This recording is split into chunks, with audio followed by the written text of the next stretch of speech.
Hey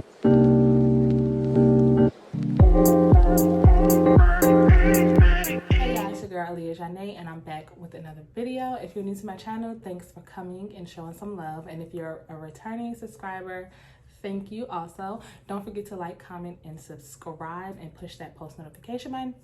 So if y'all have read the title, then y'all see that this is going to be a medical assistant tricks and tips video.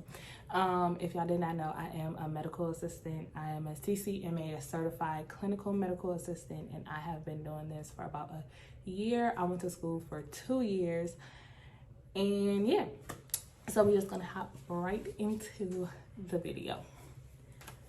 So I have notes that I wrote down so I do not get off track or lose my train of thought, but we're just gonna get right into it.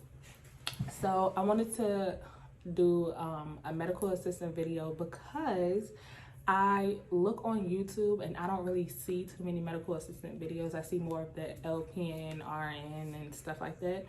So I wanted to do one for us medical assistants because we are very much needed and we need to show people all that we do and we need more appreciation. The first tip I want to give y'all for being a successful medical assistant is to be early. I cannot stress this enough because being on time is being late. So if your shift starts at 8 o'clock, you need to be there by 7:45. You want to be on time so that you can prepare for your day. If you have new things added on to your list of things to do, you want to be prepared for those. You want to know what you have to do for the day. You want to already have your train of thought set in motion. You don't want to get there at 8 o'clock and have to boom, boom, boom, boom, boom, get straight to it. If you're there at 7:45, you know, you have time to sit down, get yourself together, think of everything you have to do. And the doctors really do appreciate that. If you're there at 7:45, that means that it's less stress on them. They don't have to run around and ask, who is this, what is this, etc., etc. When 8 o'clock comes, they already know what they're dealing with, who the patient is, why they're there to see them, and everything else.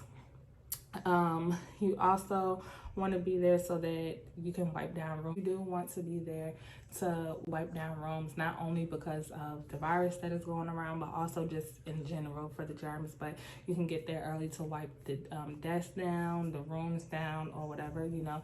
So being early is definitely a big factor. You don't want to be one of those people that just run behind all the time and people are waiting on you to get their day started. So that is the first tip. You want to be on time, at least 15 minutes grace period. Well, not a grace period, but 15 minutes before. The next thing you want to do is to stay focused. I have made mistakes because I have not been focused. And I don't mean like in school or on my externship. I mean at my actual job where I'm getting paid for. I have made mistakes because I was not paying attention. And it's kind of expected because you're new. But at the same time, you shouldn't be like, oh, well, I'm new, so I'm going to make mistakes. Like, that's not something you want to do. You want to come in there prepared and know what you're doing and just have a tunnel vision of what you have to do. Have a tunnel vision and be focused for whatever task you have to do. So you just want to, and also you want to stay focused on why you started, like why you became a medical assistant. Why am I doing this? Whether it's because you just wanted to get your feet wet in the field, or if you want to be a medical assistant to go on to be a LPN or RN or NP or a doctor. You know, I want to initially, that's my ring camera, sorry. I want to be a nurse practitioner, but who's to say I didn't like the medical field? Which I do. I love the medical field, but medical assistant is a good way to get your feet wet and see if this is something that you really want to do. And you can learn a lot by being a medical assistant. A medical assistant is the backbone of the medical field, which a lot of people don't know. Without medical assistants, a lot of stuff would be chaotic and crazy. So if you ever run into a medical assistant, show them the appreciation because they do a lot in the medical field. The next thing is further learning. I mean, as far whether it's like doing further learning. If your job has like, I know some jobs have like every month you have to take an assessment or do further learning for that month, but also just paying attention to how things run. I pay attention a lot, and the doctors that I work for love to teach, so I'm always continuing to learn. And even though I'm a medical assistant, I don't know everything that there is to know about a medical assistant. So I do ask questions. I ask my supervisor, I ask the doctors when I'm there. I work in a kidney specialist, and I'm always asking them, like, what does this mean? So what does this do? And what does that do? And actually the doctors love when you do that, because it shows them that you're interested in their practice and that you're interested in learning more so that you can be more help for them. It's just a very good look. And who doesn't want to know more about the career they're in? You don't want to just know the basics. The medical field, you can learn something every day. No one in the medical field knows everything about the medical field. I can guarantee you everyone in the medical field is continuing to learn every day new things that they did not know, like every single day. My supervisor is an LPN. She's been an LPN, I think, for over 10 years. And she is continuously learning stuff. Sometimes we teach others. Sometimes I tell her stuff that she didn't know. Sometimes she'll tell me stuff that I didn't know. So you're just always continuing to learn your career. You also want to get to learn your patients. So that's also a part of furthering your learning experience. You get to know what makes patients comfortable, what makes them uncomfortable. And not all patients are the same, but if you're doing something, every time you're doing something and different patients are complimenting you on the same thing, then you know that's something that patient likes. That's something that makes people comfortable. Or if you are doing something and you're getting complaints about it, then you know, hey, it might be cool for me, but not everybody else like it. So what one patient likes, the other patient may not like, and you will see that a lot. So you want to get to learn your patients and soft skills and just what makes everyone feel the way that they want to feel. You don't want to make somebody feel uncomfortable at all. Work ethic. One of the most important things. For one, your job, someone's life is dependent on it. And you don't want to lack at that. You wouldn't want someone to lack at taking care of your grandmother or taking care of your mother or taking care of you or your children. So you definitely want to be on top of anything or any assignment that comes your way. You also want to just show people that you take your job serious. No doctor wants a lazy assistant. No doctor wants to work with a lazy person. Their job is stressful enough. They don't need to come in and their charts aren't made, or you haven't done callbacks, or the appointment starts at 9 and they're still in the waiting room. You haven't done their vitals. You haven't notified them that the patient is there. So you definitely want to have a good work ethic. And like I said, waiting room, like cleaning the waiting room, filing, updating the EMR system, notifying the doctor when labs are back, doing callbacks, making appointments. Like, it's a lot of things, but it has to get done. Like, it's no way around it in the medical field. If you're a lazy person, this is definitely not the job for you. Whether you're a medical assistant, a nurse, a CNA, a PCA, a caregiver, this is not the field for you. So if you're lazy, I don't know how else to say this, but this is not for you. Like, it's not for you.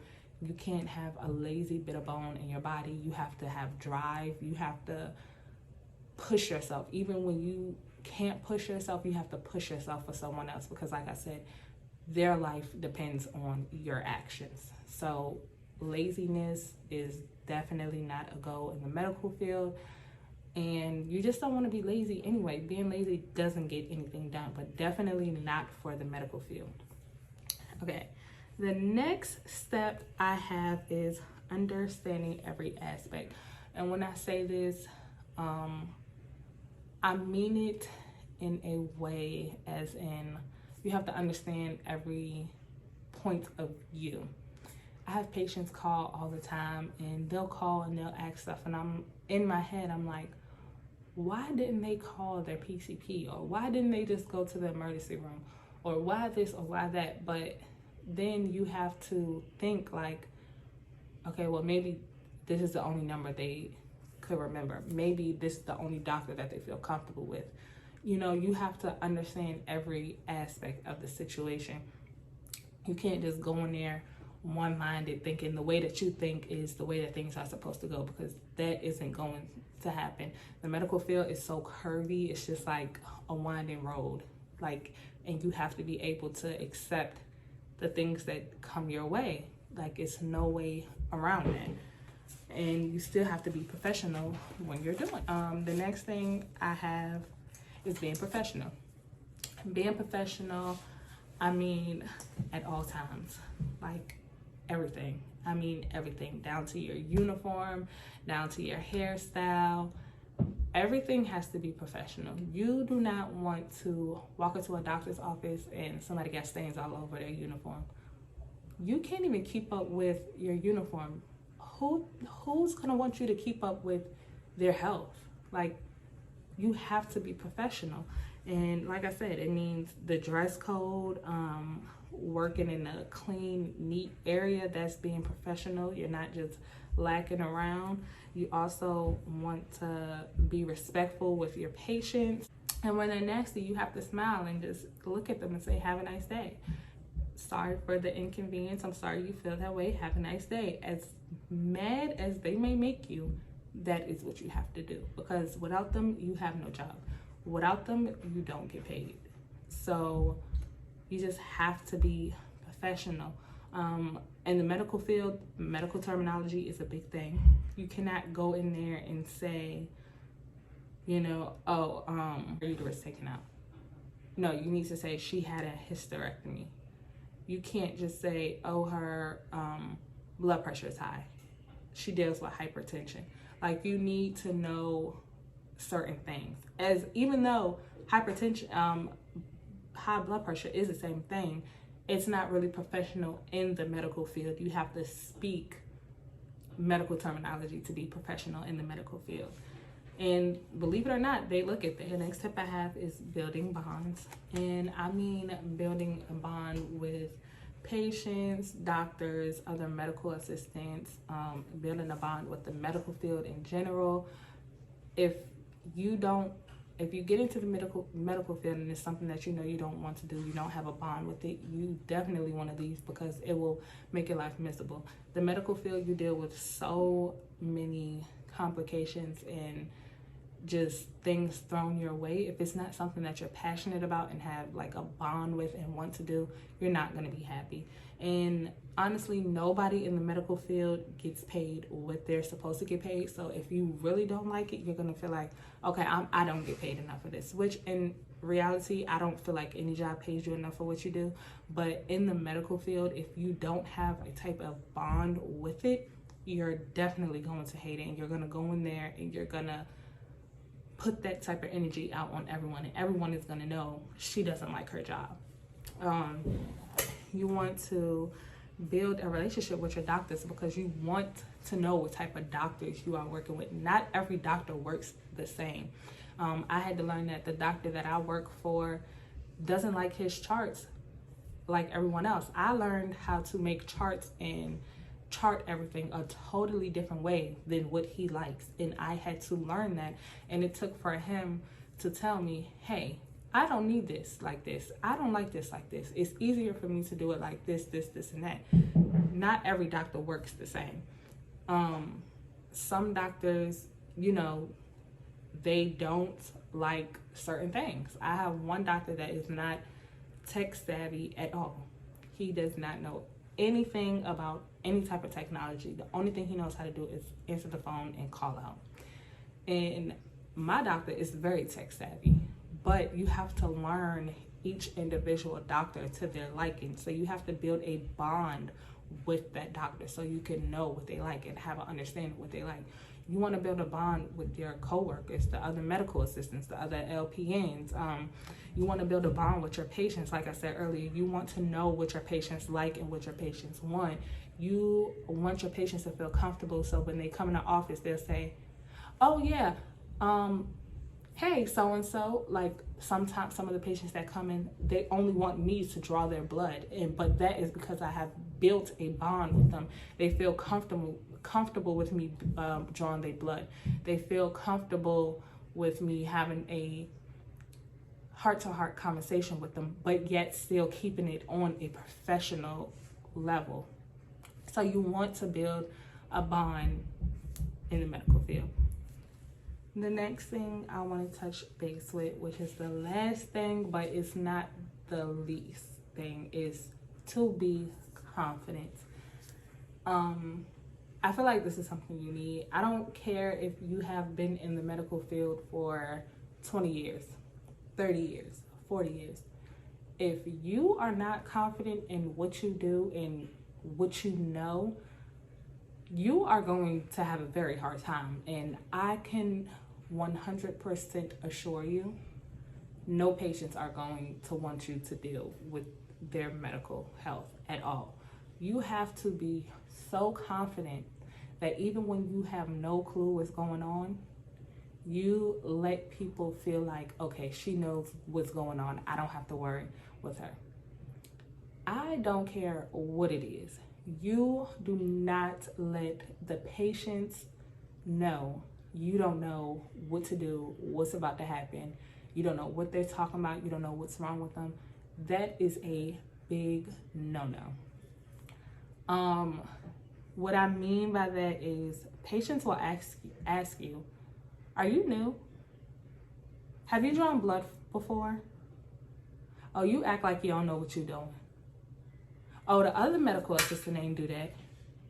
How you don't know that and you work here? Trust me, they will ask you and they will pinpoint it out. It's like a shark with blood. They smell new medical assistants. If you do not have confidence, they will break you down. They will make you feel less unprepared and less confident than you have ever felt, because they are going to call you out, especially the older patients. They will let you know. They are not afraid, and they will let you know, I'm not comfortable with you. Can you go get so-and-so? You want to have confidence. I don't care what it is. You want to have confidence. Don't ever let somebody break your confidence.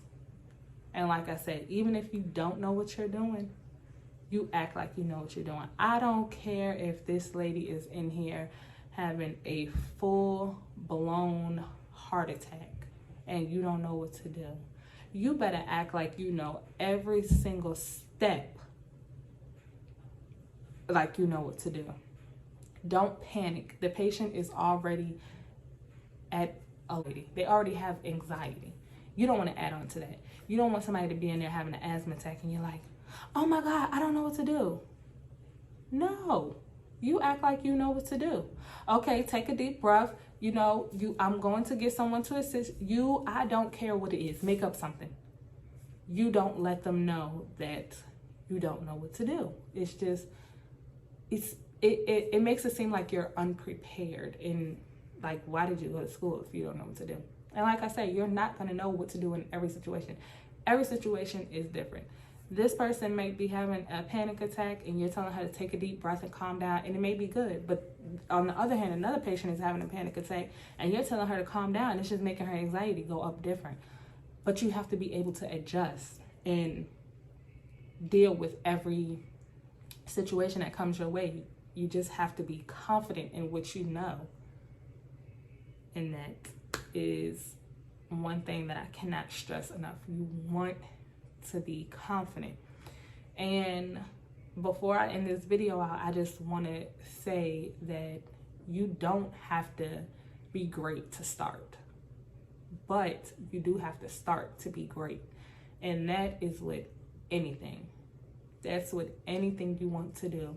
You don't have to be excellent at it, but you have to start to be excellent at the end of your goal. You have to start. So just have that confidence in yourself and believe in yourself. When nobody else doesn't, you believe in yourself, because I'm telling you, you are your biggest downer. And if you don't have confidence in yourself, no one will. No one will, trust me.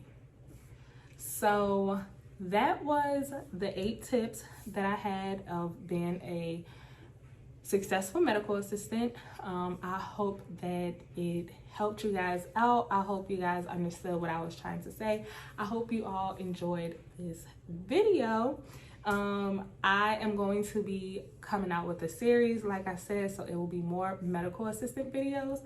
But don't forget to like, comment, and subscribe, and push that post notification so you know when your girl posts another video.